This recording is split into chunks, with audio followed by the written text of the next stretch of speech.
Hello students, आज के lecture में हम कवर करने वाले हैं बैटरी। ठीक है, दो टाइप्स की बैटरीज होती है, प्राइमरी बैटरी और सेकेंडरी बैटरी। और उसके अलावा हम कोरोजन के बारे में थोड़ा देखने वाले हैं और इस चैप्टर को एंड करेंगे। फिर बात करें बैटरी को डिफाइन कैसे करते हैं हम। A battery is a device consisting of one or more electrochemical cells which convert chemical energy into electrical energy. ठीक है, तो बैटरी जो हम इलेक्ट्रोकेमिकल सेल पढ़ चुके हैं, एक्चुअली वो क्या है, एक बैटरी है जो केमिकल एनर्जी को क्या कन्वर्ट करता है, इलेक्ट्रिकल एनर्जी में कन्वर्ट करता है। अब हो सकता है उसमें एक इलेक्ट्रोकेमिकल सेल हो या एक से ज्यादा हो। ठीक है, फिर बात करें टाइप्स ऑफ बैटरी की, तो दो तरह की बैटरी होती है। फर्स्ट होती है प्राइमरी बैटरी। प्राइमरी बैटरी क्या होती है? A battery that is design to be used once and discarded and not recharged with electricity. The electrochemical reaction occurring in the cell is not reversible. ठीक है, तो इसके अंदर प्राइमरी बैटरी क्या है, एक इलेक्ट्रोकेमिकल सेल है, लेकिन हमें पता है कि जब सेल को हम यूज करते तो धीरे धीरे क्या होने लगता है, डिस्चार्ज होने लगता है। डिस्चार्ज होने से मतलब क्या है कि हमने बात करी थी इक्विलिब्रियम आता है, जहां पर क्या होता है, इलेक्ट्रोड पोटेंशियल, ठीक है, दोनों क्या होते हैं, एनोड और कैथोड के सेम हो जाते हैं। तो उसमें वो जो केमिकल रिएक्शन हो रही है वो रिवर्स नहीं होती है, और रिवर्स नहीं होती है तो उसको हम रिचार्ज भी नहीं कर सकते या चार्ज भी नहीं कर सकते यानी। जबकि जो सेकेंडरी बैटरी होती है उसमें जो रिएक्शंस होती है वो रिवर्स हो जाती है। रिवर्स कैसे होती है कि जब हम यूज करते हैं तो केमिकल एनर्जी इलेक्ट्रिकल एनर्जी में कन्वर्ट होती है, और जब हम इसको रिचार्ज करते हैं, ठीक है, जब हम बैटरी को चार्ज करते हैं, लाइक इन्वर्टर जो हमारे घरों में होता है, उसको क्या, उसमें क्या होता है, इलेक्ट्रिसिटी देने से, ठीक है, इलेक्ट्रिसिटी देने से इलेक्ट्रिकल एनर्जी वापस केमिकल एनर्जी में कन्वर्ट होती है, तो वो क्या होता है, एक तरह से चार्ज हो जाता है। ठीक है, तो बेसिक सा डिफरेंस ये है कि प्राइमरी और सेकेंडरी में, कि प्राइमरी में एक वन टाइम यूज करते हैं, एक बार यूज करा, जो भी हम जैसे हमारी घड़ी वगैरह होती है, टॉयज वगैरह होते हैं, उसमें जो भी हम सेल डालते हैं, पेंसिल सेल्स जिसको जनरली हम बोलते हैं, ठीक है, ट्रांजिस्टर वगैरह में थोड़ा उससे बड़ा सेल होता है, या रिमोट्स में हम जो यूज करते हैं, वो सब क्या है, प्राइमरी बैटरी है, जो एक बार यूज करने के बाद जब डिस्चार्ज हो जाते हैं तो हम उनको फेंक देते हैं, उनको वापस रीयूज नहीं कर सकते, और उसमें जो रिएक्शन होती है वो रिवर्सिबल नहीं होती। जबकि सेकेंडरी बैटरी के अंदर क्या है कि उनको वापस से हम रिचार्ज, ठीक है, रिचार्ज कर सकते हैं इलेक्ट्रिसिटी प्रोवाइड करके, और उसमें जो रिएक्शन होती है वो रिवर्सिबल होती है। अब बात करते हैं दो टाइप की, ठीक है, हमारे सिलेबस में दो टाइप की प्राइमरी बैटरी दे रखी। फर्स्ट दे रखी लेक्लांचे सेल, ठीक है, तो जो भी हमारे पेंसिल सेल्स वगैरह हम जो बोलते हैं जनरली वो क्या सारे लेक्लांचे सेल्स है। ठीक है, कुछ पॉइंट्स है जो ऐसे ध्यान रखना। एक तो इसको ड्राई सेल भी बोलते हैं यानी, ठीक है, एक इसी का दूसरा नाम है ड्राई सेल। दूसरा जो आउटपुट वोल्टेज होता है, आप देख सकते हो आजकल के रिमोट्स आते हैं उसमें थोड़ा सा कम 1.35 वाला आता है, वरना जो नॉर्मल पहले टॉयज वगैरह में या दीवार की घड़ी में हम लगाते थे उसमें 1.5 वोल्ट की, ठीक है, कैपेसिटी वाला सेल्स आते थे। तो it is used in clocks, toys and transistors वगैरह। ठीक है, अब इसके हम थोड़ा सा कंस्ट्रक्शन बहुत डीप में नहीं देखेंगे हम, ठीक है, हमारे स्कूल एग्जाम के हिसाब से उतना ही हमें कंस्ट्रक्शन देखना, बहुत स्पेसिफाइड डिटेल हम यहाँ पे इसका कंस्ट्रक्शन नहीं देखने वाले। ठीक है, तो इसका कंस्ट्रक्शन की अगर हम बात करें यहाँ पर, तो कंस्ट्रक्शन हम देखेंगे इसमें, तो ये टॉप वाली लेयर, ये लेफ्ट वाली लेयर और ये राइट वाली लेयर, तीन तरफ से क्या होता है, ये इंसुलेटेड होता है। तो ये इंसुलेशन है, ठीक है, वो देखते हैं जहां पर हम देखते हैं सेल का नाम लिखा होता है, ठीक है, इधर वो रैपर से वो रैप हुआ होता है, ये क्या एक तरीके से इंसुलेटेड होता है। जो भी आपके पास, ठीक है, रिमोट के अंदर सेल हो या ट्रांजिस्टर्स के टॉयज में सेल होता है, उसको निकाल के देख सकते हो कि नीचे वाला जो पार्ट है उसमें कोई इंसुलेशन नहीं होता है। वो जो नीचे वाला ये होता है किसका, जिंक का कंटेनर होता है पूरा, उस पर ये इंसुलेशन लगी हुई होती है, और नीचे जो बॉटम होता है वो जिंक कंटेनर होता है, वो एज ए एनोड काम करता है। इसके सेंटर में एक ग्रेफाइट की रॉड होती है, ठीक है, ये हम क्या कार्बन रॉड भी बोलते हैं, जो कि कैथोड होती है। वो जो कार्बन रॉड होती है उसके ऊपर एक कैप सा लगा हुआ होता है। जब हम सेल को परचेज करते हैं, उस सेल को जैसे ही हटाएंगे तो उस पर भी क्या है, हमें लिखा हुआ होता है कुछ पॉजिटिव नेगेटिव इस तरीके से। तो ये एक कार्बन रॉड जो ऊपर होती है निकली हुई, वो क्या होती है, कैथोड, और नीचे जो इसका सरफेस होता है वो क्या होता है, एनोड होता है, जिंक का होता है। इसके बीच में ये जो कंटेनर है, इसमें ये जो मैंने डॉटेड बनाई पेस्ट होता है, ये पेस्ट बना हुआ होता है MnO2 से NH4Cl, ZnCl2 प्लस ब्लैक सी का मतलब क्या, ब्लैक कार्बन, ये इन सब का एक पेस्ट बना हुआ होता है। ये इसके अंदर क्या होता है, फिल होता है, इसके बीच में कार्बन रोड होती है। अब इसकी वर्किंग क्या है वो सबसे इंपॉर्टेंट है, ठीक है। स्कूल एग्जाम के हिसाब से बात करूँ तो थोड़ा सा बस कंस्ट्रक्शन, ठीक है, कैथोड क्या है, एनोड क्या है, और इसमें और कोई केमिकल कौन सी यूज हो रहा है वो हमें पता होना चाहिए, ठीक है। इसमें किसका क्या फंक्शन है मैक्सिमम का हम देख लेंगे कैसे काम करता है। दूसरा इसकी जो रिएक्शंस है, रिएक्शंस हमें क्या बताता है, क्योंकि हम पढ़ चुके हैं इलेक्ट्रोकेमिकल सेल में एनोड पे ऑक्सीडेशन, कैथोड पे रिडक्शन, और दोनों को ऐड कर देंगे तो ओवरऑल सेल रिएक्शन होती है। तो ये रिएक्शंस हर सेल के में याद होनी चाहिए, मेजरली यही इंपॉर्टेंट पार्ट होता है एग्जाम पॉइंट ऑफ व्यू से। तो इसको एक बार कॉपी कर लें, फिर हम देखते हैं इसके रिएक्शंस।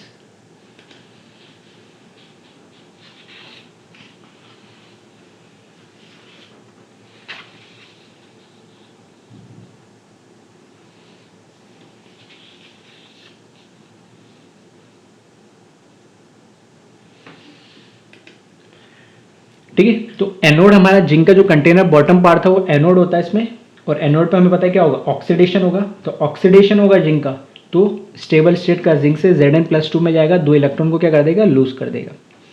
कैथोड हमने क्या बोला है, कार्बन की रॉड को बोला है। यहाँ पे अब रिडक्शन कार्बन का नहीं होता है लेकिन, ठीक है, हमने बोला एनोड वहां पे जहाँ ऑक्सीडेशन होता है, तो यहाँ ऑक्सीडेशन खुद एनोड का ही हो रहा है। कैथोड जहाँ पे रिडक्शन होता है, लेकिन रिडक्शन जरूरी नहीं उसका ही हो हमेशा, ठीक है, और किसी केमिकल के भी हो सकता है।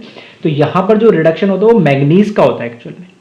तो यहाँ पर अगर हम ध्यान से देखें तो MnO2 हमारे पास LHS में है जो, ठीक है, MnO2 जो दे रखा हमें, तो यहाँ पे मैग्नीज का ऑक्सीडेशन स्टेट क्या दे रखा है, +4, ठीक है।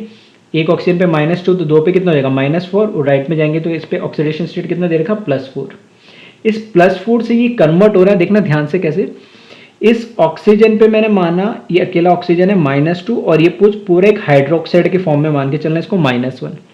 तो ये X, ठीक है, ऐसे लिख सकते हैं इसको, ठीक है। इसको कैसे लिख सकते हैं, जो ये MnO दे रखा है मुझे, MnO को मैं ऐसे लिख रहा हूं, मैग्नीज का मैंने मान लिया X, ठीक है, एक मैग्नीज है उसका चार्ज मैंने X मान लिया, प्लस एक ऑक्सीजन है और एक ऑक्सीजन पे चार्ज -2, प्लस एक हाइड्रोक्साइड और एक हाइड्रोक्साइड पे -1 इक्वल्स टू क्या, 0। तो -2 -1 कितना हो जाएगा, -3, तो X इक्वल्स टू 3। तो यहाँ पे जो मैग्नीज का ऑक्सीडेशन स्टेट है वो कितना आ रहा है, +3। तो +4 से +3 जा रहा है, या 0 से क्या जा रहा है, +2। ये ऑक्सीडेशन हो या रिडक्शन। तो ऑक्सीडेशन ध्यान रखना किसका होता है, जिंक का होता है एनोड पे, और कैथोड पे रिडक्शन किसका होता है, एक्चुअल में मैग्नीज का होता है। अब यहाँ पर क्या है, इसको और देखिए ध्यान से, तो जो हमारे पास, ठीक है, अमोनियम हमने क्या लिया था, क्लोराइड लिया था। तो अमोनियम क्लोराइड में से जो NH4+ आयन है, ठीक है, तो ऐसे आप समझ सकते हो इसको, जो ये NH4+ जो आयन था ये किस में कन्वर्ट हो गया, NH3 में, और एक H+ इसने क्या कर दिया, लूज कर दिया है। तो ये देख सकते हो अमोनिया किस में कन्वर्ट हो गया, अमोनिया गैस में। अब ये H+ का गया, ये जो H+ है, ठीक है, वो एक इस ऑक्सीजन के साथ कंबाइन होके, और उसने क्या बना लिया, OH। तो यहाँ पे मैंने एक ऑक्सीजन, ठीक है, लिखने का ये तरीका इस तरीके से लिखा ताकि याद करना थोड़ा आसान हो, ठीक है। तो एक ऑक्सीजन ये, और दूसरी ऑक्सीजन, और ये हाइड्रोजन, तो ये क्या हो जाएगा, OH हो गया। अब इलेक्ट्रॉन गेन करना क्या होता है, रिडक्शन होता है। तो वो जो ऐसे भी बोल सकता हूँ कि H+ में इस इलेक्ट्रॉन को गेन करा तो ये क्या बन जाएगा, H बन जाएगा, और वो एक O के साथ कंबाइन होकर OH हो जाएगा। तो ये रिएक्शन को याद रखना पड़ेगा आपको कि एनोड पे रिएक्शन क्या हो रही है, कैथोड पे रिएक्शन क्या हो रही है। अब ठीक है, इसमें शायद मैंने लिखना भूल गया हूँ। तो यहाँ पे जब मैं दोनों सेल रिएक्शन की बात करूंगा, ठीक है, जब दोनों सेल रिएक्शन की बात करूंगा तो दोनों को क्या करूंगा, एनोड और कैथोड की रिएक्शन को ऐड करके लिखूंगा। तो मैं यहाँ पे लिख देता हूँ सेल रिएक्शन, इसमें मैंने लिखा नहीं है तो आप लोग लिख लेना इसके नीचे सेल रिएक्शन। जब इसको ऐड करेंगे तो मैंने बोला था कभी भी सेल रिएक्शन में फ्री इलेक्ट्रॉन्स नहीं होने चाहिए, क्योंकि एनोड पे 2 इलेक्ट्रॉन और कैथोड पे 1 इलेक्ट्रॉन है। तो इस पूरी रिएक्शन को मेरे को क्या करना पड़ेगा, 2 से मल्टीप्लाई करना पड़ेगा, ठीक है। तो 2 से जब मल्टीप्लाई करोगे तो ये Zl एज इट इज लिखेंगे हम, इसको 2 से मल्टीप्लाई करेंगे तो 2MnO2 प्लस 2NH4 प्लस, और 2 इलेक्ट्रॉन से 2 इलेक्ट्रॉन कैंसिल हो जाएगा, फिर RHS में Zn+2 मिलेगा, ठीक है, प्लस यहाँ पर क्या मिलेगा, ट्वाइस MnOH प्लस 2NH3। ये हमें क्या मिलेगा, फाइनल सेल रिएक्शन हमारी हो जाएगी, दोनों को ऐड करके लिख दिया मैंने। अब इसमें प्रॉब्लम एक क्या होती है कि हमारे पास जो प्रोडक्ट है उसमें बन रही है अमोनिया गैस। ये जो अमोनिया गैस बन रही है, ये अभी हमने जो देखा था जो कंटेनर है, ठीक है, हमारा जो इस सेल का कंटेनर है, इस सेल के कंटेनर में यहाँ पर अमोनिया गैस बन रही होगी। इस अमोनिया गैस जब बनती जाएगी तो यहाँ ऊपर क्या करेगी, गैस तो लाइट होती है तो ऊपर की तरफ मूव करेगी, तो इस कंटेनर पे क्या क्रिएट करेगी, प्रेशर क्रिएट करेगी। प्रेशर क्रिएट करेगी तो ऐसा हो सकता है कि अमोनिया की कंसंट्रेशन इतनी बढ़ जाए कि इसको इतना प्रेशर क्रिएट करे कि यहाँ पर क्या हो सकता है, एक्सप्लोजन हो सकता है शायद। तो उस कंडीशन को, ठीक है, उस सिचुएशन को अवॉइड करने के लिए यहाँ पर ये जो अमोनिया गैस बन रही है, क्योंकि ये गैस इतनी गैस है तो लिक्विड जो पेस्ट है ये, तो इस पेस्ट में अमोनिया गैस इतनी सॉल्युबल नहीं होती, तो उस गैस को हम रिमूव करने के लिए, ठीक है, यहाँ पर हम क्या ऐड कर दे रहे हैं, जिंक क्लोराइड। MnO2 तो इसलिए ऐड करा क्योंकि इसका रिडक्शन हो रहा है। NH4Cl आपको समझ में आएगा क्या होगा, ठीक है, वो H इसमें यूज हो रहा है। फिर ZnCl2 की यूज कर रहे हैं। ZnCl2 इसलिए यूज कर रहे हैं क्योंकि यहाँ से मुझे Zn+2 का आयन मिलेगा, और वो Zn+2 जो आयन है वो इस अमोनिया जो गैस बन रही है उसको इनसॉल्युबल जो गैस है उसको सॉल्युबल बनाने की कोशिश करती है। कैसे करती है वो देखते हैं। और ब्लैक कार्बन से भी पेस्ट बनाने के लिए, ठीक है, थोड़ा थिक करने के लिए पेस्ट ये ब्लैक कार्बन को यूज करते हैं। तो यहाँ पर अगर हम देखें तो ये जो अमोनिया गैस बनी, ये अमोनिया गैस इस Zn+2 के साथ जो ये बन रहा है, साथ में जो हमने ऑलरेडी उसके अंदर पेस्ट में ZnCl2 ले रखा, वहां से भी मुझे Zn+2 मिल जाएगा। दोनों क्या करेंगे, कंबाइन हो जाएंगे, ठीक है, दोनों कंबाइन हो जाएंगे। और यहाँ पर हमारे पास क्या बनाएंगे, इसके 4 मॉलिक्यूल अगर मैं ले लूँ तो NH3 4+2 ये कॉम्प्लेक्स बना लेगा, ठीक है, जिसे कॉम्प्लेक्स बोलते हैं, हम कोऑर्डिनेशन कंपाउंड बोलते हैं। और ये जो कंपाउंड होता है ये सॉल्युबल होता है। अमोनिया गैस इनसॉल्युबल थी, लेकिन जब ये इसके साथ मिलकर कॉम्प्लेक्स बना ले रहा है तो ये पेस्ट में सॉल्युबल हो जाती है, और सॉल्युबल होगी तो फिर प्रेशर इतना क्रिएट नहीं होगा, और जो एक्सप्लोजन की सिचुएशन है वो क्या हो जाएगी, अवॉइड हो जाएगी, ठीक है। तो ये इसका यूज हुआ। तो ये रिएक्शन लिख लेना, मैंने लिखी नहीं है, ठीक है, वीडियो को पॉज करके। और आगे जो मैंने लिखा है डायरेक्ट मैंने वो रिएक्शन लिख दी है कि Zn+2 अमोनिया के साथ रिएक्ट करके और ये कॉम्प्लेक्स बना लेगा जो कि सॉल्युबल कॉम्प्लेक्स होता है। फिर इसके बारे में यही चीज लिखी है मैंने जो भी समझाया। Ammonia gas formed at cathode due to reduction of manganese as the concentration of ammonia increases within the cell, then it become harmful due to possibility of explosion. Hence, to avoid this problem, ZnCl2 is used, which combine with ammonia and form a complex which is soluble in paste. ठीक है, तो ये main point हमें ध्यान रखना है किसके बारे में, लेक्लांचे सेल के बारे में। तो इंपॉर्टेंट क्या है, थोड़ा सा कंस्ट्रक्शन, उसमें क्या क्या केमिकल्स हमने यूज करे, एनोड क्या है, कैथोड क्या है, और एनोड और कैथोड की रिएक्शन, किसका ऑक्सीडेशन हो रहा है और किसका रिडक्शन हो रहा है, ये थोड़ा इंपॉर्टेंट है। तो इसको कॉपी कर ले एक बार से। फिर नेक्स्ट सेल हम देखते हैं।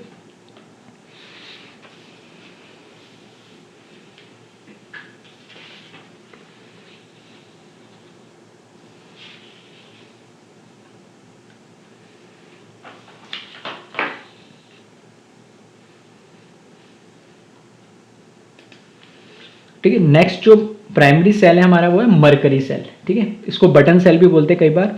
और ये हमारी हैंड वॉचेस जो होती है उसके अंदर देखा हुआ एक छोटा सा सेल होता है। ठीक है, वो एक्चुअली क्या होता है, बटन सेल जो होता है मरकरी सेल होता है। इसका जो कंस्ट्रक्शन है, ठीक है, वो मैंने थोड़ा सा इधर बनाने की कोशिश करी है। एनसीईआरटी के अंदर देखोगे तो प्रॉपर एग्जैक्ट तुम्हें देखने को मिल जाएगा, समझ में आ जाएगा आसानी से। ठीक है, तो इसकी अगर हम बात करें तो आउटपुट वोल्टेज ध्यान रखना, जो बटन सेल होता है, ठीक है, पेंसिल सेल जो होता है जिसको हम लेक्लांचे सेल बोलते हैं, वो तो होता है 1.5 वोल्ट। और जो मरकरी सेल जिसको हम क्या बोलते हैं और बटन सेल भी बोलते हैं, ठीक है, उसका आउटपुट वोल्टेज होता है 1.35 वोल्ट। और जनरली कहाँ वॉचेस, हियरिंग एड्स, मतलब छोटे छोटे आजकल जो आपने देखे होंगे, ठीक है, अब तो हर कंपनी का आने लगे, जो ब्लूटूथ वाले हमारे क्या बोलते हैं इनको, हेडफोन्स होते हैं यानी, ठीक है, ब्लूटूथ वाले जो हमारे ईयर प्लग्स होते हैं उसके अंदर भी ये सेल्स लगे हुए होते हैं, वही चार्ज और डिस्चार्ज होते रहते हैं। तो यहाँ पर अगर मैं बात करूँ तो ये एक क्या करा, सर्कुलर फॉर्म में था। ठीक है, तो ये किसका हमने पार्ट कट करके देखने की कोशिश करी कि अंदर से कैसा बना हुआ है। ठीक है, तो ये इस तरीके से ऊपर ने देखा होगा आप, थोड़ा सा उभरा हुआ पार्ट होता है वो उसका एनोड कैप होता है ये। ठीक है, यहाँ से एक टर्मिनल होता है, ऐसे एक बॉटम से टर्मिनल होता है। इसको जब बीच में से देखोगे तो एक पार्टीशन होता है, ये ब्लैक कलर का क्या एक पार्टीशन है, तो इसको बोलते हैं हम सेपरेटर। इस सेपरेटर क्या सेपरेट करता है, ये जो ऊपर वाला पेस्ट है ये है एनोड, और ये एनोड किसका बना हुआ है, जिंक अमलगम का ये, ठीक है, Zn अमेलगम लिखा है। जिंक अमेलगम मतलब जिंक मरकरी का एक तरीके से हम बोल सकते हैं क्या है, एलॉय है। अमलगम मतलब क्या होता है, किसी भी मेटल का मरकरी के साथ जो एलॉय होता है उसको हम एमेलगम बोलते हैं। तो यहाँ जिंक अमेलगम है मतलब जिंक मरकरी। और जो कैथोड है, कैथोड के अंदर HgO है प्लस कार्बन है प्लस KOH है प्लस जिंक ऑक्साइड है। ये नीचे वाले पोर्शन जो है इसका कैथोड है और ऊपर वाला क्या एनोड है। तो यहाँ से हमें एनोड का जो उभरा हुआ जो पार्ट होता है, ठीक है, ऊपर निकला हुआ पार्ट होता है, ये एनोड कैप होता है, और नीचे दूसरा टर्मिनल बॉटम में मिल जाएगा। इसके रिएक्शंस की अगर हम बात करें एनोड, तो एनोड में हमेशा क्या होगी, ऑक्सीडेशन। ऑक्सीडेशन यहाँ पर किसका होता है, एनोड, क्योंकि हमारे क्या बना हुआ है, जिंक अमेलगम। तो ब्रैकेट में Hg लिखा है क्योंकि इसमें एमेलगम मरकरी के साथ जिंक कंबाइन है, तो एक्चुअल में यहाँ पे सिर्फ जिंक का ऑक्सीडेशन होता है। तो यहाँ पर जो Zn है, जिंक है, वो किस फॉर्म ऑक्सीडेशन स्टेट में है, 0, ठीक है। दूसरा, यहाँ पे जो ऑक्सीडेशन स्टेट है जिंक का कितना हो गया, +2 ऑक्साइड के अंदर। तो जिंक 0 से +2 में ऑक्सीडाइज हो रहा है, ये मेजरली ध्यान रखना है, ठीक है। साथ में 2 हाइड्रोक्साइड आयन, ठीक है, 2 हाइड्रोक्साइड आयन ये यूज करके, 2 हाइड्रोक्साइड आयन ये यूज करके, और ये क्या हो रहा है, जिंक के साथ एक ऑक्सीजन यूज करा तो क्या बना ले, ZnO। तो अब क्या बचा, एक ऑक्सीजन और 2 हाइड्रोजन। तो एक ऑक्सीजन 2 हाइड्रोजन से H2 बना, और नेगेटिव के 2 है तो 2 इलेक्ट्रॉन इसने क्या कर दिया, लूज किया। तो लूज ऑफ इलेक्ट्रॉन भी क्या होता है, ऑक्सीडेशन। तो ये ऑक्सीडेशन प्रोसेस हो रहा है जिसमें इसने 2 इलेक्ट्रॉन लूज करे, तो वो यहाँ दिख रहे, और ये हाइड्रोक्साइड, ठीक है। ये बैलेंस करने के लिए लिखा जाता है जनरली, ठीक है। फिर भी इसी फॉर्म में इसको याद रखें तो ज़्यादा बेटर होगा। फिर कैथोड की बात करें जिसमें रिडक्शन होता है, तो रिडक्शन की बात करें तो रिडक्शन किसका होता है, Hg होगा। तो HgO यहाँ पे हमें मुझे दिख रहा है, Hg का ऑक्सीडेशन स्टेट क्या होगा, +2, क्योंकि ऑक्सीजन के साथ है तो ऑक्सीजन पे -2 तो इस पे अपना आप क्या हो जाएगा, +2, और यहाँ पर क्या हो गया इसका 0। तो यहाँ से +2 से 0 रिडक्शन हो रहा है, और फिर से यहाँ पर, ठीक है, फिर से क्या करा, बस इस रिएक्शन को इस तरीके से बैलेंस करा है कि हमें ये OH- और इलेक्ट्रॉन्स इसमें दिखने नहीं चाहिए। तो देख सकते हो यहाँ पे जो 2 OH- थे वापस इधर आ गए, 2 इलेक्ट्रॉन थे वो इधर आ गए। तो ये 2 इलेक्ट्रॉन यहाँ पर आ गई, मतलब जो इसका प्रोडक्ट बना, ऐसे बोल सकता हूँ, जिंक ऑक्साइड के अलावा H2 और 2 इलेक्ट्रॉन थे वो इसके साथ मैंने लिखे। तो यहाँ से Hg तो किस में कन्वर्ट हो गया, HgO किस में कन्वर्ट हो गया, Hg में, और यहाँ मुझे क्या मिला, H2। तो H2 के साथ एक ऑक्सीजन जो मरकरी के साथ था, दोनों कंबाइन होकर 2 हाइड्रोजन 2 ऑक्सीजन क्या बना लिए, 2 हाइड्रोक्साइड आयन, और नेगेटिव 2 इलेक्ट्रॉन इसने गेन करे तो 2 नेगेटिव चार्ज किस पे आ गया, OH- पे। अब जब दोनों को कंबाइन कर देंगे तो इसमें इस बार बैलेंस करने की जरूरत नहीं है, 2 इलेक्ट्रॉन से क्या हो जाएगा, 2 इलेक्ट्रॉन कैंसिल हो जाएगा। तो सिंपली क्या कर दे, इसको ऐड कर दे। तो 2 इलेक्ट्रॉन से 2 इलेक्ट्रॉन कैंसिल हो गए, H2O से H2O कैंसिल हो गया, 2 OH- से 2 OH- कैंसिल हो गया। सिर्फ क्या बचा, जिंक Hg इधर बचा, Hg इधर बचा, फिर जिंक ऑक्साइड यहाँ बचा और Hg यहाँ बचा। तो सेल रिएक्शन जब ऐड करके लिखेंगे हम, ठीक है, सेल रिएक्शन जब ऐड करके लिखेंगे तो जिंक Hg ये वाला, ठीक है, फिर HgO हमारे कैथोड से मिला, ये बाकी सब तो कैंसिल हो गए, ZnO यहाँ मिला और Hg ये मिला। तो सिंपल से आप देख सकते हो 0 ऑक्सीडेशन स्टेट से +2 में कन्वर्ट हुआ, और यहाँ +2 से कहाँ कन्वर्ट हो गया, 0। जिंक ऑक्साइड हुआ, ऑक्सीडाइज हुआ, और मर्करी क्या हुआ, रिड्यूस हुआ। तो ये हमारी सेल रिएक्शन हो गई। अब इसमें कई बच्चों को इस तरह के डाउट्स आते हैं कि इसमें जो सर ये मरकरी है, या जो मरकरी बनी, ये क्या करता है, कुछ नहीं करता है मरकरी। मरकरी की कोई रिएक्शन नहीं होती, ये क्या करता है, जहाँ पे भी एनोड या कैथोड के अंदर मरकरी जब रिड्यूस हो जाती है तो ये बॉटम के अंदर क्या हो जाती है, सेटल डाउन हो जाती है। एज सच कोई इसमें इसका पार्टिसिपेशन नहीं होता, बस वही लिखा, mercury at anode which present in form of amalgam does not take part in the reaction, it deposit at bottom of liquid form. तो इसमें इंपॉर्टेंट वापस से वही बोलूंगा, बहुत कुछ नहीं है, मरकरी सेल जनरली पूछा नहीं आता, फिर भी एनोड और कैथोड की रिएक्शन को आप ध्यान रखें।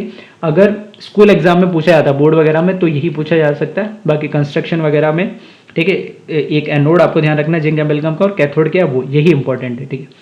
ऐसे अगर हम सेल के डिटेल में जाएंगे तो बहुत बड़ा टॉपिक होता है, लेकिन इतना डिटेल में हमारे सिलेबस में है नहीं। केमिस्ट्री के हिसाब से इलेक्ट्रोकेमिकल सेल के अंदर हमें एनोड का ऑक्सीडेशन और कैथोड का रिडक्शन पता होना चाहिए, रिएक्शन हमें पता होनी चाहिए, बैलेंस ना हो कोई दिक्कत नहीं, लेकिन हाँ जैसे इसमें 2 है 1 है वो नहीं, लेकिन रिएक्टेंट और प्रोडक्ट क्या बन रहा है वो हमें पता होना चाहिए। तो ये थोड़ा सा तुम्हें याद रखना पड़ेगा। इसको कॉपी करें, फिर देखते हैं हम सेकेंडरी सेल या सेकेंडरी बैटरी जिसको भी बोलते हैं हम।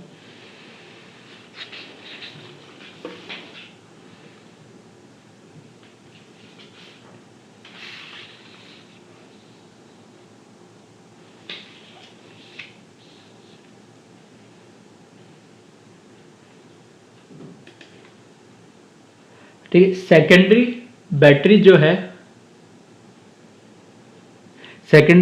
जो है उसको हम कैसे डिफाइन कर सकते हैं? इट इज अ सेल और combination of cell in which the cell reactions are reversible. It can recharge and used again. It can convert chemical energy into electrical energy during discharging and electrical energy into chemical energy during charging. ठीक है, तो मैं starting में बात कर चुका था primary और सेकेंडरी बैटरी में डिफरेंस क्या है. प्राइमरी बैटरी को हम रिचार्ज नहीं कर सकते, रिएक्शन से रिवर्सिबल नहीं होती, जबकि सेकेंडरी बैटरी को हम रिचार्ज कर सकते हैं. जो भी हमारे इन्वर्टर्स होते हैं घरों में या जो भी हमारे कार के अंदर जो बैटरीज होती है वो सब कैसे होती है? सेकेंडरी बैटरी होती है जो हमको रिचार्ज करते हैं. बाइक्स के अंदर भी जो बैटरीज होती है, ठीक है. तो इसमें क्या होता है, जब हम बैटरी को यूज कर रहे होते हैं, फॉर एग्जांपल अभी हमारे घर में जैसे लाइट चली गई और इन्वर्टर लगा हुआ है, तो उस समय इन्वर्टर से एनर्जी मिल रही है, तो केमिकल एनर्जी को इलेक्ट्रिकल एनर्जी में कन्वर्ट कर रहा है. तो मतलब जो इन्वर्टर है वो क्या हो रहा है? डिस्चार्ज हो रहा है. तो वही मैंने लिखा है, it convert chemical energy into electrical energy during discharging. अब जैसे ही लाइट आती है तो इस तरीके से उसमें ऑटोमेटिक स्विच होता है, ठीक है. तो वो ये मोड चेंज कर लेता है. जैसे लाइट आएगी तो अब डायरेक्ट लाइट हमारी जो पावर सप्लाई से आ रही है उससे आने लगेगी, और वो जो हमारा इन्वर्टर है वो अपने आप चार्ज होने लगेगा. मतलब हम बाहर से इलेक्ट्रिकल एनर्जी दे रहे हैं जिससे वो केमिकल एनर्जी वापस रिवर्स डायरेक्शन में रिएक्शन होती है और वो चार्जिंग का काम करती है, ठीक है. फिर इसमें जो इंपॉर्टेंट है, ठीक है, सेकंड प्राइमरी के अंदर बात करूँ तो लेक्लांचे सेल इंपॉर्टेंट है, सेकंड में बात करूँ तो लेड स्टोरेज बैटरी इंपॉर्टेंट है, ठीक है. तो इसको थोड़ा देखेंगे. इसमें कंस्ट्रक्शन वाले अगर पार्ट में अगर मैं जाऊँ, ठीक है, कंस्ट्रक्शन वाले पार्ट में अगर जाऊँ तो सिंपल सा कंस्ट्रक्शन होता है. इसमें सिंपल सा कंस्ट्रक्शन कैसे होता है, ठीक है. थोड़ा सा देखने में आपको अजीब लग रहा होगा कि दो ऊपर नीचे मैंने बनाई, ऊपर नीचे नहीं, पैरेलल्स होती है, नहीं, ठीक है. जैसे मैंने मान लो कि एक ये क्या है, एनोड है, ऐसे मल्टीपल एनोड्स होती है, ऐसे मल्टीपल क्या है कैथोड से. तो इन सबको एक साथ सीरीज में कनेक्ट करके मैंने एक टर्मिनल से कनेक्ट कर देंगे एनोड के, और इन सबको एक साथ सीरीज में कनेक्ट करके इसको टर्मिनल से कनेक्ट कर देंगे. मतलब ऐसे मान लो कि एक एनोड है, फिर कैथोड है, एनोड है, फिर कैथोड है, एक दूसरे के बीच में लगी हुई है, ठीक है. बस कनेक्टेड अलग अलग वायर से ये है. जो यहाँ पे हमारे पास इलेक्ट्रोलाइट है वो 30% H2SO4 सॉल्यूशन होता है. बस इतना सा सिंपल सा कंस्ट्रक्शन है. जो एनोड है वो प्योर लेड की बनी हुई होती है और जो कैथोड है वो लेड ऑक्साइड की बनी हुई होती है, ठीक है. अब जब बात हम करें इसकी एनोड की, तो एनोड किससे बना हुआ है? लेड पीबी से. तो उसका जब ऑक्सीडेशन होगा सॉरी, तो इसका जब ऑक्सीडेशन होगा तो पीबी से किस में कन्वर्ट हो रहा है? Pb+2, मतलब पीबी सल्फेट. इसको याद रखने का तरीका क्या है कि एनोड का ऑक्सीडेशन हो या कैथोड का रिडक्शन हो, दोनों के अंदर प्रोडक्ट हमें लेड सल्फेट ही मिलेगा. आ रही मेरी बात समझ में? इसको याद रखने का तरीका, रिएक्शन तो आपको याद रखनी ही पड़ेगी. तो थोड़ा सा मैं, ठीक है, याद करने में बता रहा हूँ तरीका कि यहाँ पे जो लेड है तो वो किस में कन्वर्ट हो रहा है? लेड सल्फेट में, ठीक है. और ये तो मुझे इतना तो याद रखना पड़ेगा, एनोड पीबी का है और कैथोड PbO2 का है. तो एनोड का भी जब ऑक्सीडेशन होगा तो पीबी सल्फेट बनेगा या लेड सल्फेट बनेगा, और कैथोड का भी जब रिडक्शन होगा तो भी लेड सल्फेट बनेगा. सीधी सी बात. इतना अगर याद कर लोगे तो लेड से लेड सल्फेट बना, तब मुझे सल्फेट चाहिए तो यहाँ पर क्या चाहिए होगा? LHS में क्या चाहिए होगा? सल्फेट आयन चाहिए होगा, तो सल्फेट आयन लिख दिया. अब चार्ज बैलेंस करने के लिए मुझे क्या लिखना होगा? यहाँ पे -2 है तो यहाँ पे 2 इलेक्ट्रॉन मैंने लिख दिया. कैथोड की बात करें तो मैं बोल रहा हूँ कैथोड पे भी क्या होगा? PbO2. ये तो पता लग गया.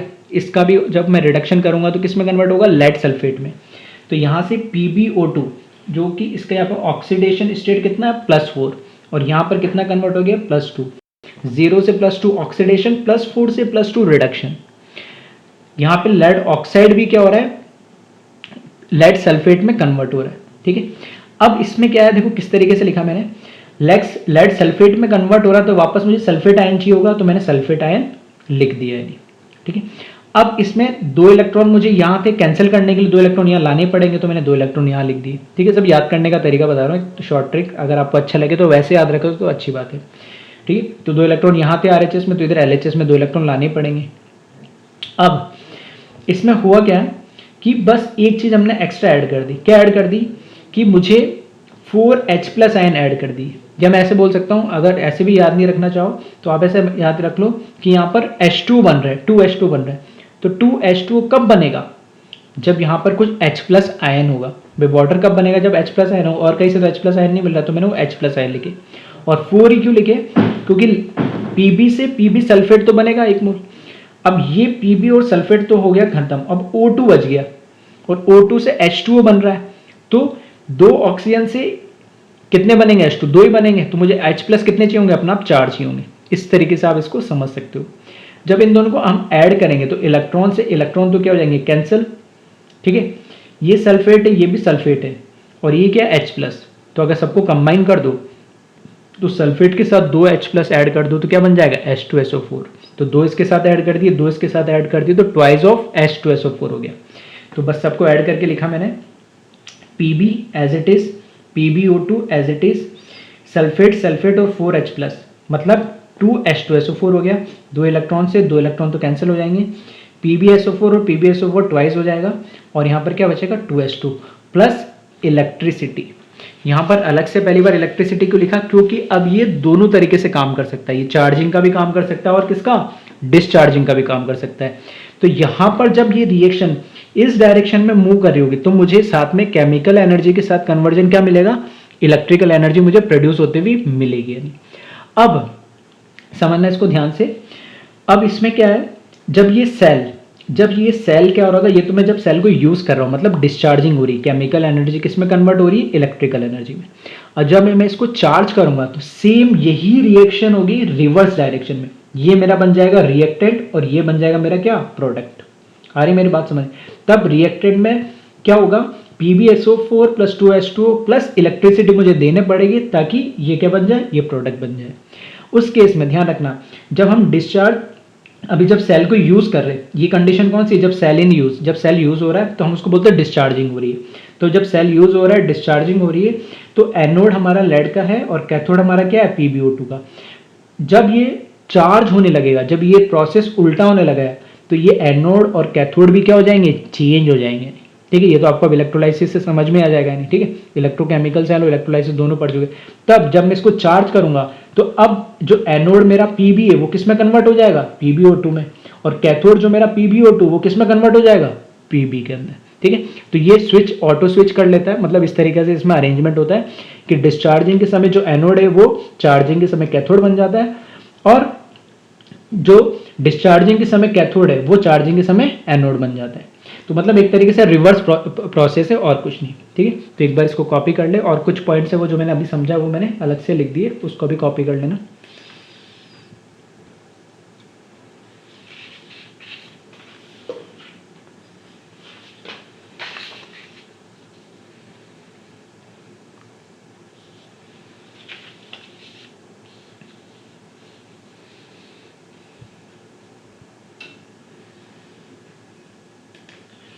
ठीक है, तो इसमें वही फर्स्ट पॉइंट मैंने लिखा है, द अबाउ रिएक्शन, जो रिएक्शन अभी लास्ट में लिखी थी हमने cell reaction, the above reaction occurs when battery is in used, that is discharging of battery through which electricity is obtain from battery. तो जब डिस्चार्जिंग होगी, डिस्चार्जिंग का मतलब क्या है? कि वहां से हमें इलेक्ट्रिसिटी मिल रही होगी।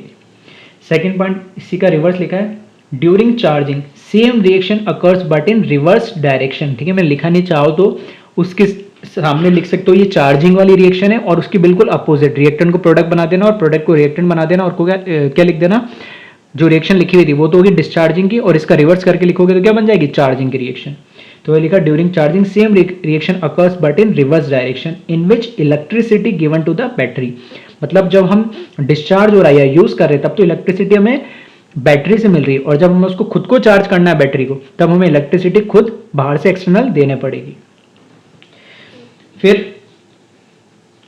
During discharging chemical energy converted into electrical energy, and during charging electrical energy converted into chemical energy. ठीक है, ये तो क्लियर हो ही गया होगा। नेक्स्ट पॉइंट लिखा हुआ है, during discharging lead as anode which becomes cathode during charging, and PbO2 as cathode during discharging while it become anode during charging. ठीक है, तो वही मैंने समझाया था, जब प्रोसेस उल्टा होगा तो ये एनोड और कैथोड भी क्या होते हैं? एक दूसरे के अंदर कन्वर्ट हो जाते हैं, इंटरचेंजेबल होते हैं ये। और लास्ट पॉइंट लिखा है, it is used as inverter vehicle battery. ठीक है, और जो भी मोटरसाइकिल कार या जो भी है, ठीक है, एक्सेट्रा इसके अंदर। ठीक है, जहाँ पे भी आजकल पेंसिल सेल आ गए वो भी कैसा आ गया? रिचार्जेबल आ गए। ठीक है, तो वो भी एक तरीके से कि हमारे secondary battery, secondary primary major difference ये है कि वन टाइम यूज होता है प्राइमरी, और अगर उसको रिचार्ज कर पा रहे हैं आप उसकी साइज अमाउंट से या उसकी, ठीक है, स्ट्रेंथ से या उसकी वोल्टेज पावर से नहीं देखा जाता है, उसकी प्रोसेस से देखा जाता है। अगर चार्ज हो सकता है दोबारा तो हम बोलेंगे सेकेंडरी, और अगर वन टाइम यूज है तो हम उसको क्या बोलेंगे, प्राइमरी। तो इसको एक बार कॉपी कर ले, इससे रिलेटेड ये कुछ पॉइंट्स हैं। और स्कूल एग्जाम से फिर बोल रहा हूँ मैं, लेक्लांचे सेल और प्राइमरी के अंदर और सेकेंडरी के अंदर लेड स्टोरेज। तो इसका थोड़ा सा कंस्ट्रक्शन सिंपल सा और रिएक्शन थोड़ी सी बड़ी रिएक्शंस लगेगी, लेकिन समझ के लिखोगे तो आसानी से याद हो जाएगी, ठीक है। तो ये रिएक्शंस को इनको आपको याद रखनी है।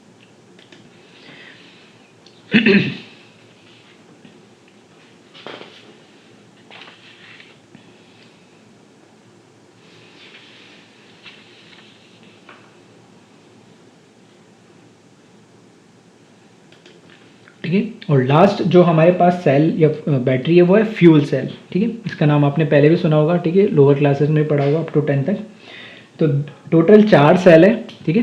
तो जो ये फ्यूल सेल है ये भी क्या है, सेकेंडरी सेल में ही इसको कंसिडर करते हैं। फ्यूल सेल का जो कंस्ट्रक्शन है बहुत ही कॉम्प्लिकेटेड होता है, लेकिन एनसीईआरटी में जैसा दे रखा है और जितना हम समझना चाहते हैं, ठीक है, उसके अकॉर्डिंग मैंने यहाँ पर इसको बताया है।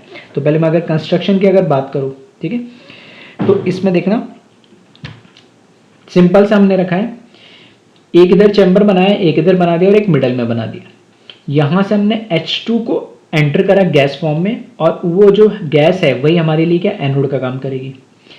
यहां से O2 एंटर करेगी, ठीक है, वो कैथोड के फॉर्म में, और ये भी गैस फॉर्म में, और ये कैसे काम करेगी, कैथोड की जैसे।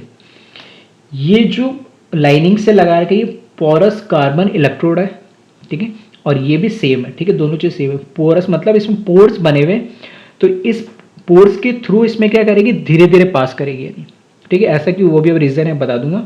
और ये जो बीच में है ये बेसिक सॉल्यूशन है, सोडियम हाइड्रोक्साइड सॉल्यूशन।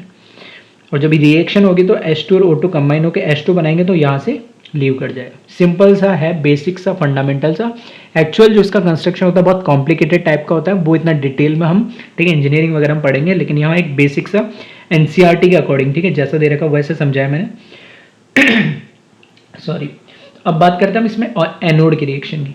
एनोड हमें पता होना चाहिए, ठीक है, हर सेल में हमें ये ध्यान रखना चाहिए एनोड कौन है, कैथोड कौन है, ठीक है। तो एनोड यहाँ पे हाइड्रोजन है, तो हाइड्रोजन का ऑक्सीडेशन स्टेट यहाँ पे क्या है, 0, ऑक्सीडाइज होगा, तो यहाँ पर हाइड्रोजन से क्या कन्वर्ट हो गया, ये प्लस। ये H2 में कन्वर्ट हुआ, ठीक है, बस सिंपल सा ये, क्योंकि H2 है तो उसको बैलेंस करने के लिए, ठीक है, H2 में कन्वर्ट होना तो मुझे ऑक्सीजन चाहिए होगा, और ऑक्सीजन कहाँ से मिलेगा, यहाँ OH माइनस यहाँ से। तो वो 2 OH माइनस लिए, क्योंकि 2 H2 थे, तो ये क्या कन्वर्ट हुआ 2 H2 के अंदर। तो यहाँ पर क्या हो गया, 2 इलेक्ट्रॉन। फिर कैथोड की बात करें तो क्या है, कैथोड हमारा क्या, ऑक्सीजन है, तो ऑक्सीजन का क्या होना चाहिए, रिडक्शन। तो 0 से यहाँ पर क्या चल जा रहा है, -2, तो इसका क्या हो जा रहा है, रिडक्शन। वापस में मैं कह रहा हूँ क्योंकि मुझे इसको बैलेंस करनी, ठीक है, तो जो इसका प्रोडक्ट बना मैंने उसको एज इट इज इधर लिख दिया है। और सिंपल सा वैसे भी समझ सकते हो कि जो O2 है और मुझे हाइड्रोक्साइड बनाना है, ठीक है, तो उसमें मुझे क्या H ही होगा, और H डायरेक्ट तो मिलेगा नहीं, यहाँ पे जो H2 बना वही से मिलेगा, तो H2 लिख दिया। और इलेक्ट्रॉन को कैंसिल करना है, तो जिस साइड में एनोड में लिखा उसके अपोजिट साइड में उतने क्या कर दो, इलेक्ट्रॉन लिख दो। तो ये रिएक्शन हुई कैथोड की रिएक्शन।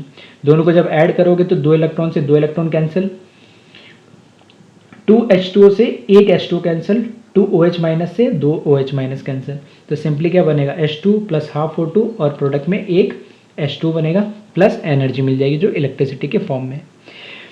तो यहाँ पर क्या है, अब जो बात कर रहे थे ये तो भी एनोड और कैथोड के रिएक्शन। और ये पोरस फॉर्म में जो हमें कार्बन के इलेक्ट्रोड दे रखे, ये इसलिए दे रखे क्योंकि हाइड्रोजन और ऑक्सीजन जब दोनों एक दूसरे के कांटेक्ट में आए तो ये जो रिएक्शन होती है बहुत ही विग्रस फॉर्म में होती है, ठीक है, बहुत ही एक्सोथर्मिकली होती है, ठीक है। इसके साथ क्या मिलता है, हमें एनर्जी मिलती है, यानी बहुत हाई। तो वो विग्रस एनर्जी को थोड़ा सा जो एनर्जी होती है कंट्रोल वे में कराने के लिए हाइड्रोजन और ऑक्सीजन को क्या करते हैं हम, डायरेक्ट सारे मॉलिक्यूल एक साथ नहीं जाते हैं, पोर से गुजरेंगे धीरे धीरे, तो धीरे धीरे इसमें थोड़ी रिएक्शन होगी जो कंट्रोल वे में होगी, इसलिए हम ये पोर्स वाला इलेक्ट्रोड हम यूज करते हैं पोरस फॉर्म में। दूसरा इसका एक साइड इफेक्ट तो क्या बोल सकता हूँ मैं, इसका एक एडवांटेज है क्या कि इसमें जब फ्यूल सेल के अंदर हाइड्रोजन और ऑक्सीजन कंबाइन होते हैं तो कंबाइन होने पे बाय प्रोडक्ट क्या मिल रहा है मुझे, H2, और H2 क्या है, वाटर है। तो ये अपोलो मार्स मिशन अगर आपने सुना होगा तो उसके अंदर यही फ्यूल सेल यूज़ किया गया था, और इसका क्या एडवांटेज ये हुआ था कि वहाँ पे पानी की जो भी ज़रूरत होती थी तो उसका बाय प्रोडक्ट हमें क्या मिल जाता था, H2 मिलता था, जिसको हम यूज़ कर सकते हैं पीने के लिए, ठीक है। और तीसरी बात ये कि जो सबसे बेसिक सा, ठीक है, सब बच्चों का सवाल आता है, ठीक है, जो क्लासरूम में आज तक एक्सपीरियंस उसके अकॉर्डिंग, तो वही मैं शेयर कर रहा हूँ कि बच्चों के दिमाग में रहता है कि सर ये हाइड्रोजन ऑक्सीजन तो हमारे एटमॉस्फेयर में भी है, एनवायरनमेंट में भी है, तो वहाँ पे रिएक्ट करके क्यों नहीं फ्यूल सेल बन जाता है। ये जो रिएक्शन हो रही है यहाँ मैंने बहुत सिंपलेस्ट वे में बस दिखा दिया, कोई कंडीशंस मेंशन नहीं करी। ये एक स्पेसिफाइड कंडीशंस में होता है, एक स्पेसिफाइड टेम्परेचर प्रेशर पे होता है, ठीक है, एक कंट्रोल वे में, एक कंट्रोल, ठीक है, मैकेनिज्म के थ्रू होता है, तब जाके रिएक्शन होती है। वरना हाइड्रोजन तो हमारे एटमॉस्फेयर में भी, एनवायरमेंट में भी और ऑक्सीजन में भी। या आप क्या बोलो कि हाइड्रोजन का सिलेंडर ले लो और एक ऑक्सीजन का सिलेंडर ले लो, दोनों को मैं क्या कर दूँ, आपस में मिक्स कर दूँ तो ये हो जाएगा, ऐसा नहीं, ठीक है। ये रिएक्शन तभी होती है जब स्पेसिफाइड कंडीशन में टेम्परेचर और प्रेशर होता है, वो हम डिटेल में, ठीक है, इंजीनियरिंग के अंदर पढ़ते हैं। तो यहाँ पर पहले बेसिक सा फंडामेंटल मैंने बताया। तो अगर किसी के दिमाग में आ रहा होगा कि ये घर पे भी बना लोगे तुम फ्यूल सेल, तो ऐसा पॉसिबल नहीं है, ठीक है। तो इससे रिलेटेड कुछ पॉइंट्स लिखे। Hydrogen and oxygen are pass through porous carbon electrode to avoid explosion due to direct contact of hydrogen oxygen, ठीक है, ये मैं बता चुका हूँ, डायरेक्ट उसमें कॉन्टेक्ट ना है। और कैटेलिस्ट, ठीक है, इसमें हम catalyst like finally divided platinum और पैलेडियम मेटल आर यूज्ड, ठीक है। रिएक्शन को थोड़ा, ठीक है, पोर्स हमने लगाए और पोर्स के अंदर भी थोड़े थोड़े से हम क्या डाल देते हैं, कैटलिस्ट डाल देते हैं, ताकि थोड़ी सी रिएक्शन की क्या हो जाए, ठीक है, उसकी स्पीड को अगर हमें बढ़ाना हो तो उसमें कैटलिस्ट यूज कर सकते हैं, पैलेडियम और प्लेटिनम। फिर water vapour produce during the reaction were condensed and added to drinking supply. जो यहाँ पर हमें ये किस फॉर्म में मिलता है, बहुत हाई टेम्परेचर पे रिएक्शंस होती है तो ये वेपर फॉर्म में मिलता है, गैस फॉर्म में, तो इसको कंडेंस करके हम इसको क्या पीने के लिए भी यूज कर सकते हैं। It produced electricity with efficiency of about 70% compare to thermal plant whose efficiency is about 40%। जो जनरली हमारे घरों में इलेक्ट्रिसिटी आती है मैक्सिमम थर्मल प्लांट से आती है, उनकी एफिशिएंसी अप टू 40% तक होती है, जबकि इसकी जो एफिशिएंसी 70, मतलब मैं बोल सकता हूँ ऑलमोस्ट डबल से थोड़ी सी कम।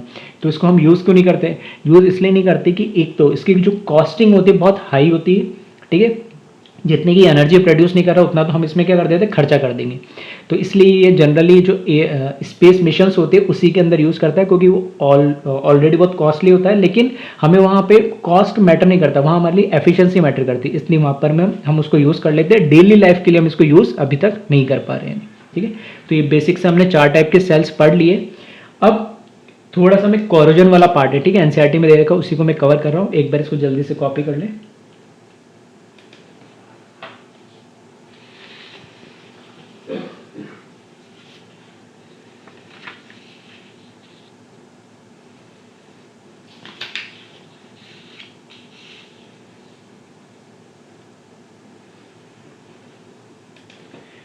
ठीक है, कोरोजन क्या होता है, the etching of metal due to formation of oxide, hydroxide, sulphate, carbonate etcetera in presence of air and moisture is known as corrosion. Etching मतलब ईच होना, मतलब किसी मेटल का कुरेदना टाइप, है ना, उसमें से वो मेटल जो होता है धीरे धीरे से ईच होने लगता है। फॉर एग्जाम्पल अगर कोई मेटल को हम कोई रिएक्शन कराते हैं और वो उसमें से डिप्लेट होने लगता है तो उसको हम ईचिंग बोलते हैं। तो etching of metal due to formation of, etching क्या होती है कि वो मेटल क्या करता है, जनरली कोई ऑक्साइड बना लेगा या हाइड्रोक्साइड बना लेगा, सल्फेट बना लेगा या कार्बोनेट बना लेगा, और वहाँ से जो मेटल की सरफेस है वहाँ से धीरे धीरे से एटम्स क्या होने लगते हैं, निकलने लगते हैं। लेकिन कंडीशन क्या, इन presence of air and moisture, इस प्रोसेस को हम क्या बोलते हैं, कोरोजन। कोरोजन का एग्जाम्पल क्या है, रस्टिंग ऑफ आयरन। रस्टिंग कुछ अलग चीज नहीं है, वो कोरोजन का ही पार्ट है, ठीक है। आयरन के लिए स्पेसिफिक हम वर्ड यूज करते हैं रस्टिंग। ऐसे ही हम सिल्वर को अगर बहुत टाइम, ठीक है, घरों में भी देखा होगा कि हमारे जो आपके मदर्स वगैरह हो गया, ग्रैंड पेरेंट्स होंगे, उनके पास सिल्वर के ऑर्नामेंट्स होंगे, ठीक है, वो क्या होते हैं, जनरली काले पड़ जाते हैं। तो काले का मतलब क्या, वो टार्निशिंग हो जाती है, उसी को बोलते हैं हम। तो वो ऑक्साइड्स बना लेते हैं, तो वही रीजन है, ठीक है, वो भी क्या है, कोरोजन टाइप ही है। तो कोरोजन एक जनरल वर्ड है और रस्टिंग उसका स्पेसिफिक आयरन के लिए हम यूज करते हैं। तो हमें जो देखना है वो रस्टिंग के बारे में देखना है, तो वही मैंने लिखा है, rusting of iron. Rusting of iron क्या है, rusting of iron refers to the formation of a rust, a mixture of iron oxide on the surface of iron object. Iron का जो भी सरफेस है, ऑब्जेक्ट है, उसके ऊपर आयरन का ऑक्साइड बना लेना ही क्या कहलाता है, रस्टिंग कहलाता है। The rusting iron characterized by the formation of a layer of a red flaky substance that easily crumbles into a powder। ठीक है, हमने जनरली रस्टिंग क्योंकि बताने की जरूरत ही नहीं है, लोहे की चीज़ों पे जब रस्ट लगता है तो एक पाउडर रेड और ब्राउन कलर का एक पाउडर फॉर्म में हमें दिखने लगता है सरफेस के ऊपर। ठीक है, उसी को हम क्या बोलते हैं, रस्टिंग बोलते हैं। नेक्स्ट पॉइंट लिखा है इसमें, rusting is a electrochemical cell in which redox reaction occurs between oxygen and iron in an environment containing water that is moisture। अब ये बात होगी रस्टिंग इस चैप्टर में हम क्यों पढ़ रहे हैं, रस्टिंग इस चैप्टर में हम इसलिए पढ़ रहे हैं क्योंकि, ठीक है, पढ़ने में वाला कोरोजन में स्पेसिफिक रस्टिंग पढ़ेंगे, और रस्टिंग इसलिए पढ़ रहे हैं क्योंकि रस्टिंग भी एक क्या है, एक इलेक्ट्रोकेमिकल, ये जो प्रोसेस हो रहा है रस्टिंग वाला वो एक इलेक्ट्रोकेमिकल सेल की तरह बिहेव करता है। मतलब उसमें कोई ना कोई एक एनोड होता है जिसका ऑक्सीडेशन हो रहा होता है, और कुछ उसमें ऐसा कुछ कैथोड होता है जिसका रिडक्शन हो रहा होता है। तो ओवरऑल उसमें एक इलेक्ट्रोकेमिकल सेल जैसी रिएक्शंस होती है। और एनोड कब होगा, जब उसका ऑक्सीडेशन पोटेंशियल ज़्यादा होगा। कैथोड कब बनेगा, जब उसका रिडक्शन पोटेंशियल ज़्यादा होगा।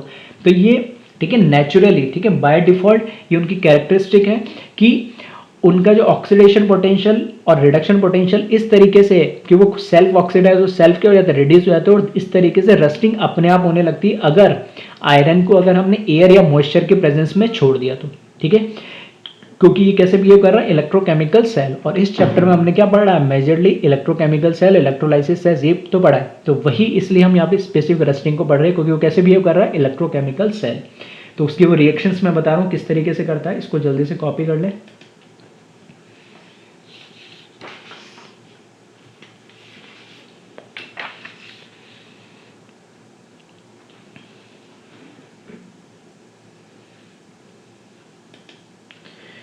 ठीक है, इसको अगर आप देखें वन बाय वन तो ठीक है, mechanism of rusting of iron लिखा मैंने। ठीक है, तो वन बाय वन रिएक्शंस देख लेते हैं। एनोड की मैं बात करूं तो जो आयरन का सरफेस होता है वो कैसे बिहेव करता है एज ए एनोड। तो आयरन का क्या हो जाता है, अपने आप ऑक्सीडेशन होता है। तो बैलेंस करने के लिए मैंने यहाँ पे 2 ले लिया, 2Fe+2 लिया, तो कितने, 1 से 2 इलेक्ट्रॉन निकल रहे, तो 2 से कितने लेंगे, 4, तो 4। इसका जो स्टैंडर्ड ऑक्सीडेशन पोटेंशियल है वो 0.44 वोल्ट है, यानी, ठीक है, ये एक्सपेरिमेंटल वैल्यू लिख रहा हूं मैं। ठीक है, फिर इसमें एनोड तो होता है आयरन, और कैथोड कौन होता है, ऑक्सीजन। मतलब आयरन का ऑक्सीडेशन होता है, ऑक्सीजन का क्या होता है, रिडक्शन होता है।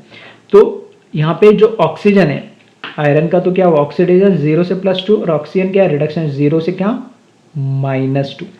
तो ऑक्सीजन का क्या हुआ, रिडक्शन हुआ, O2 से किस में कन्वर्ट हो गया, ये H2O के अंदर।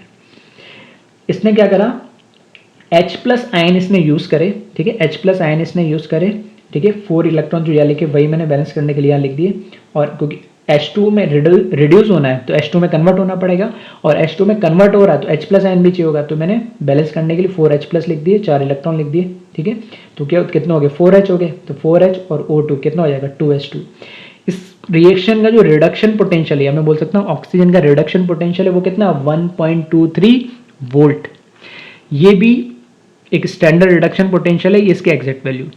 तो हम बोलते हैं जिसका ऑक्सीडेशन होता है उसका ऑक्सीडेशन पोटेंशियल ज़्यादा होना चाहिए, तो ये इसका ऑक्सीडेशन पोटेंशियल, ये इसका रिडक्शन पोटेंशियल है, तो रिडक्शन पोटेंशियल की वैल्यू ज़्यादा होनी चाहिए। ठीक है, जब दोनों रिएक्शन को मैं कंबाइन कर दूंगा, दोनों रिएक्शन को मैं जब कंबाइन करूंगा तो 4 इलेक्ट्रॉन से क्या हो जाएगा, 4 इलेक्ट्रॉन तो क्या हो जाएगा, कैंसिल हो जाएगा, या 2Fe as it is, O2 as it is, 4H+ as it is, 2Fe+2 as it is आ गया, ये 2H2। तो ये ओवरऑल सेल रिएक्शन होगी।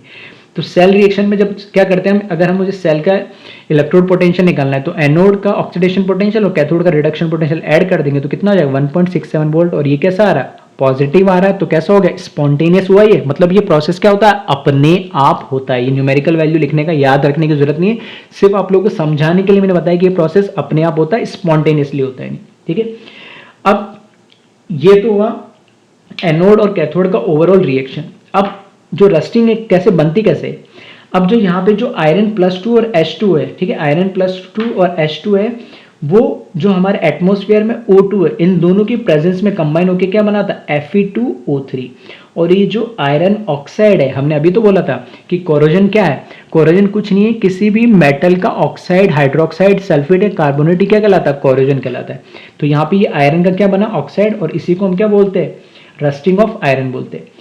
ये रस्टिंग ऑफ आयरन जो है, ठीक है, ये Iron+2 और H2, ठीक है, ये यहाँ से मैंने ले ली, 2 2 थे तो मैंने क्या कर दिया, 4 4 कर दिया बैलेंस करने के लिए।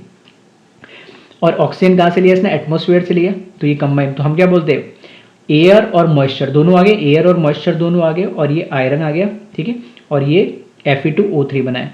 अब जितने भी रिमेनिंग हाइड्रेटेड जो मॉलिक्यूल्स होंगे उनके साथ कंबाइन होकर इस तरह का कंपाउंड बनाता है Fe2O3.XH2, मतलब hydrated form of iron oxide, और उसी को हम क्या बोलते हैं, रस्ट बोलते हैं, रस्टिंग बोलते हैं, ठीक है। तो हो सके तो एक बार कोशिश करना इन चीज़ों को याद रखनी, रिएक्शंस को, नहीं भी याद हो तो एटलीस्ट ये तो याद रखना कि आयरन का ऑक्सीडेशन होता है और ऑक्सीजन का रिडक्शन होता है नहीं। और रस्ट यहाँ पर जो किसको बोलते हैं, Fe2O3 भी लिखा हुआ मिल जाएगा कई बार, और हाइड्रेटेड फॉर्म में लिखा मिल जाएगा, उसको हम क्या बोलते हैं, रस्ट बोलते हैं नहीं।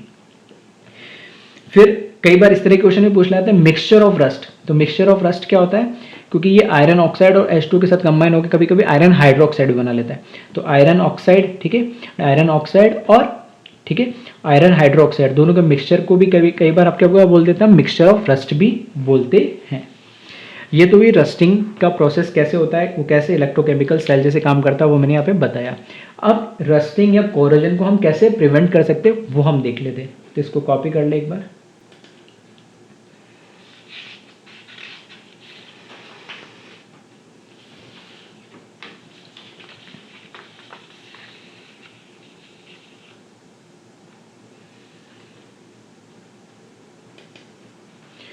ठीक है, तो नेक्स्ट लास्ट टॉपिक है हमारा प्रिवेंशन मेथड फ्रॉम कोरोजन। ठीक है, कोरोजन को कैसे प्रिवेंट हम कर सकते हैं। तो सबसे पहला मेथड है कैथोडिक प्रोटेक्शन। कैथोडिक प्रोटेक्शन क्या है, कैथोडिक प्रोटेक्शन का मतलब है it is a technique used to control the corrosion of a metal surface by making it cathode of an electrochemical cell. Cathodic protection का मतलब ये है कि आपको जिस मेटल को प्रोटेक्ट करना है, जिस हम चाहते हैं कि जिस एलिमेंट या जिस मेटल का क्या हो, कोरोजन ना हो, उस मेटल को हम खुद क्या बना देते, एक कैथोड बना देते। लेकिन कैथोड बनाएंगे किसका, एक इलेक्ट्रोकेमिकल सेल का।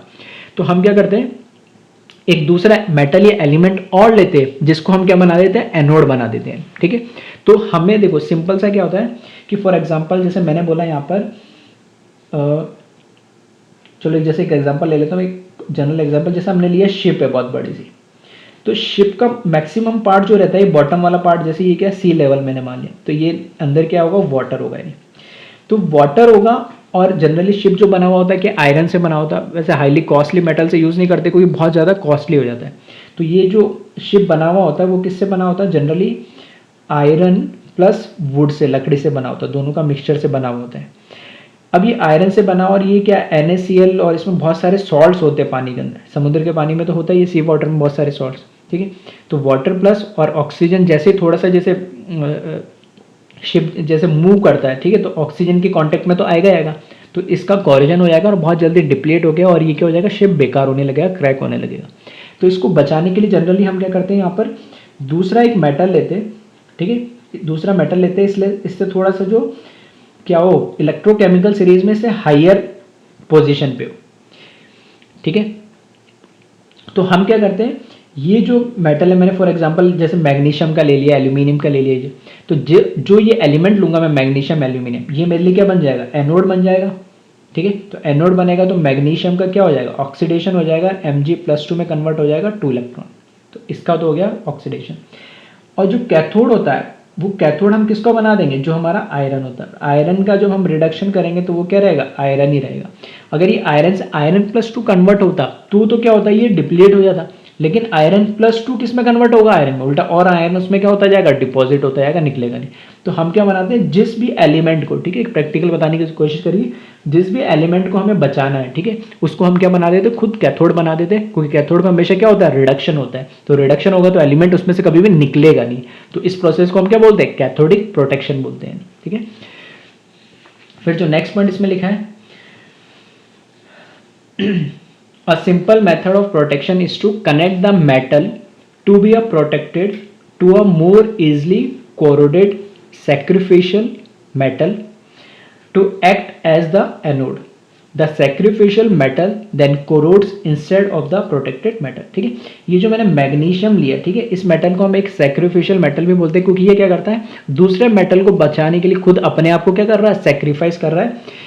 कि ये क्या कर रहा है, मेटल मतलब मैग्नीशियम खुद क्या हो रहा है, ऑक्सीडाइज होकर धीरे धीरे क्या होने लगा, जो इसकी लेयर हमने ऊपर चढ़ाई है वो धीरे धीरे क्या होने लगी, खत्म होने लगी। ठीक है। अब कुछ बच्चों के दिमाग में आता है कि सर मैग्नीशियम तो हमारा खराब हो रहा है, बिल्कुल खराब हो रहा है, लेकिन इसकी लेयर बहुत थिन सी होती है, बहुत थिक नहीं होती। लेकिन जो आयरन इस पूरे शिप को बनाने के लिए यूज करा, बहुत लार्ज अमाउंट में यूज करा है, ठीक है। तो वो पूरा आयरन कहीं से भी थोड़ा सा क्रैक हो तो पूरी शिप हमारी खराब हो जाएगी, जो बहुत कॉस्टली होती है। तो इसलिए हम क्या करते हैं, हल्का सा, ये जो मैग्नीशियम इससे कॉस्टली तो है, लेकिन हम क्या करते हैं, हल्की सी लेयर बना देते, तो कुछ सालों तक, काफी सालों तक ये चलती है। और जब जैसे लगता है कि अब ये कम होने लगी है, ये खत्म होने लगी, तो वापस एक लेयर हम इसमें डिपॉजिट कर देते हैं। दूसरी बात ये बोलता है, कई बच्चों के दिमाग में रहता है कि सर आयरन की क्यों बनाई, डायरेक्ट मैग्नीशियम की बना देते। तो आयरन किस लिए बनाई, क्योंकि आयरन रॉ मटेरियल बहुत इजीली मिल जाता है, ठीक है, नेचर में, तो थोड़ा सस्ता है। मैग्नीशियम या एल्यूमिनियम दूसरे एलिमेंट लेंगे वो बहुत कॉस्टली आते हैं, तो उससे हम नहीं बना सकते, ठीक है। उससे अच्छा तो बनेगा, लेकिन वो भी, ठीक है, हर चीज़ को हमें कॉस्टिंग से देखने पड़ती है। तो मेटलर्जी जब पढ़ोगे तो हर चीज़ जो ओर और हम जो क्या बोलते हैं मिनरल्स होते हैं, उसमें डिफरेंस यही होता है। जो इकोनॉमिकल प्रॉफिटेबल होता है हम उसको क्या बोलते हैं, ओर्स बोलते हैं। मिनरल्स तो सारे ही होते हैं, एल्यूमिनियम के बहुत सारे मिनरल्स होंगे, लेकिन ओर वही होगा जिससे हम प्रॉफिटेबली क्या कर सके, उसको एक्सट्रैक्ट कर सके। तो हर चीज़ इंडस्ट्री में कॉस्टिंग पे आ जाके अटक जाती है। तो इस तरीके से इसको बोलते हैं हम कैथोडिक प्रोटेक्शन। तो एग्जांपल मैंने बता दिया, जैसे मैग्नीशियम है, मैग्नीशियम +2 में कन्वर्ट करा तो इसका ऑक्सीडेशन हो गया, इसको एनोड बना दिया, और जिसको मुझे बचाना है, तो मुझे आयरन को बचाना है, तो मैंने इसको क्या बना दिया, कैथोड बना दिया। सेकंड जो मेथड होता है कि उसको होता है गैल्वेनाइजेशन।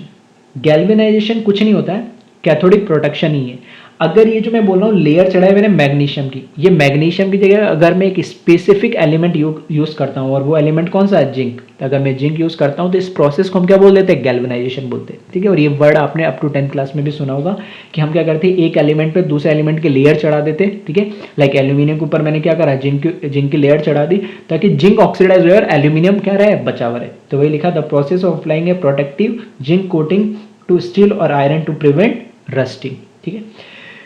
तो बस नाम बदल गया है, ये भी कैथोडिक प्रोटेक्शन ही है, बस इसमें क्या कर दिया हमने, स्पेसिफिक जो एलिमेंट यूज करा तो उसको हमने क्या बोल दिया, गैल्वेनाइजेशन। और लास्ट एक मेथड जो आपको सब घरों में हम यूज करते हैं, पेंटिंग, ठीक है, पेंट कर देते हैं। एक किसी भी मेटल के ऊपर हम क्या करते हैं, ऑर्गेनिक सॉल्वेंट की एक लेयर चढ़ा देते हैं, जिससे क्या हो कि वो मेटल ऑक्सीजन और मॉइस्चर की कांटेक्ट में डायरेक्ट ना आ सके। वो डायरेक्ट कांटेक्ट में नहीं आएगा तो उसके ऊपर क्या होगा कि कोरोजन या रस्टिंग का, ठीक है, प्रॉब्लम होगी नहीं। तो वही है coating a metal surface with a paint to provide a barrier between the metal and the moisture in environment, ठीक है। तो इस तरीके से ये हम क्या कर सकते हैं, प्रिवेंट कर सकते हैं कोरोजन को, ठीक है, कैथोडिक प्रोटेक्शन से, गैल्वेनाइजेशन से, और किससे, पेंट से। तो जो आज का लेक्चर था स्पेसिफिक अगर मैं बोलूँ जे या नीट के हिसाब से बहुत ज़्यादा इंपॉर्टेंट नहीं था। हाँ, आपको शीट और मॉड्यूल में ऐसे क्वेश्चंस कुछ कुछ मिल जाएंगे इससे रिलेटेड, जिसको आप लोग सब लोग कर लीजिएगा। आप सारा डीपीपी मॉड्यूल्स और जो भी आपका जो दे रखे क्वेश्चंस दे रखे हैं उन सबको आप सॉल्व कर सकते हो, बचे हुए क्वेश्चंस। और ये चैप्टर यहाँ पर आपका कंप्लीट होता है। इसके अलावा एक चीज, जैसे इसमें आप एनसीईआरटी को थ्रू आउट पढ़ लेना खुद से, एनसीईआरटी को थ्रू आउट आप पूरी पढ़ लेना, चैप्टर कंप्लीट हो गया तो आपको पता लग जाएगा क्या क्या चीज है और क्या नहीं है। उसमें एक चीज आपको मिलेगी, व्हीटस्टोन ब्रिज, ठीक है, वो मैं नहीं पढ़ाता हूँ, उसकी कोई इंपॉर्टेंस नहीं है, ना वो एग्जाम में, ना कोई कॉम्पिटिशन एग्जाम में या स्कूल एग्जाम में पूछा जाता है। व्हीटस्टोन ब्रिज को आप फिजिक्स में डिटेल में पढ़ोगे, ठीक है। तो अगर दे रखा हो तो उसको स्किप कर देना, उसके लिए परेशान मत होना। अदरवाइज ऑलमोस्ट सारी चीजें मैं कवर कर चुका हूँ, ठीक है। ये लास्ट लेक्चर है तो एनसीईआरटी को थ्रू आउट पढ़ लेना और जो भी मॉड्यूल्स और डीपीपी उनको सॉल्व कर लेना है। Thank you.